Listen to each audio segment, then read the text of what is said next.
Hello everyone. Today, I want to talk about the construction ideas for Blue World City.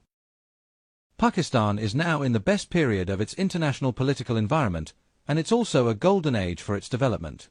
Especially the China-Pakistan relationship, it has entered a brand new stage of development. We did a simple comparison. The data on Pakistan, whether it's GDP, per capita GDP, or urbanization rate, is very similar to China's situation when it first started the reform and opening up. This means Pakistan is about to step into a track of rapid development. Blue World City was born in this context, so it must take on a special historical mission. What exactly is this mission? It makes me think of China's Shenzhen Special Economic Zone. I want to talk in detail about Shenzhen's development process. We need to figure out the secrets of its success and see what inspirations it can bring to us. Shenzhen's development has 3 stages, starting up at the beginning, then transforming, and later moving towards high-quality development. Among these, the first 20 years are the most worth our analysis, because Shenzhen's starting situation back then is very similar to ours now. In 1980, Shenzhen only had 2 main roads and 1 water plant. At that time, there was no unified national spatial planning. But Shenzhen took the lead in setting its own standards. It managed ecological spaces, transportation and municipal corridors, and land use, all to prevent individual projects from damaging the city's overall value. Later, Shenzhen set up a 3-level planning management system: master plan, district plan, detailed plan. This was the first of its kind in China back then. What's more, there were corresponding government departments to carry out the plan, making sure it could really be put into practice. Based on this, Shenzhen made its first version of the master plan. It clearly defined the development goals, direction, scale, and urban functional layout. Interestingly, Shenzhen initially took a strip cluster development path.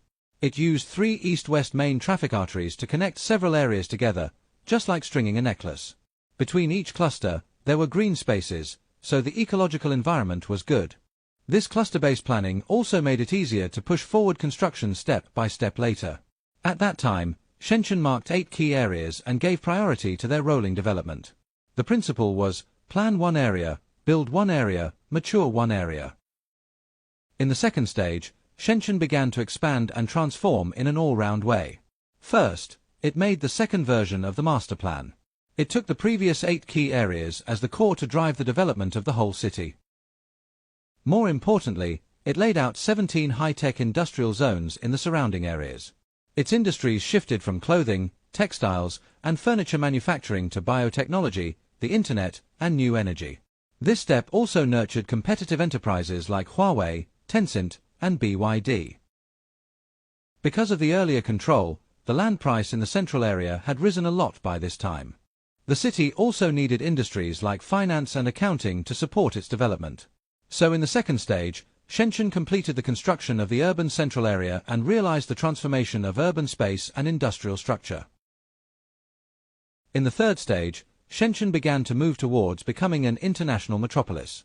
A series of important infrastructure were upgraded, such as international airports, railway stations, and ports. At the same time, by building key areas like Qianhai Center, Super Headquarters Base, and Marine Industry New City, Shenzhen started to take part in global industrial competition. Over 45 years, the land value of Shenzhen has increased greatly. For example, the price of residential land has risen to 310 times its original value. Returning to BWC, our answer has become clear. The Blue World City is by no means an ordinary area. It is a model cooperation zone showcasing China-Pakistan friendship, a future exemplary city symbolizing Pakistan's soaring eagle, a super metropolis for over 5 million people, and an ideal city that the youth aspire to. Facing such an important historical mission, we may encounter a series of challenges, such as, in planning, how to determine the standards for new city construction, how to define the city's positioning, how to construct the overall spatial framework of the city, how to coordinate development resources and create scarcity. In construction, what industries should be developed? How to develop in an orderly manner? Where will the momentum for recent development come from? Which areas should be developed first? What is the feasibility? In management and operation, how to raise more construction funds? What should be done at each stage? How to balance input and output. There is much work to be done in the future, including business format and industrial development planning, feasibility analysis, etc. Finally, we hope this special new city will have its own planning and construction standards, further raising the level beyond the national standards. At the same time, a digital urban management platform will allow us to manage the entire city through one smart map, greatly improving management standards and efficiency. Now, in the initial stage, is the best time to establish this digital platform.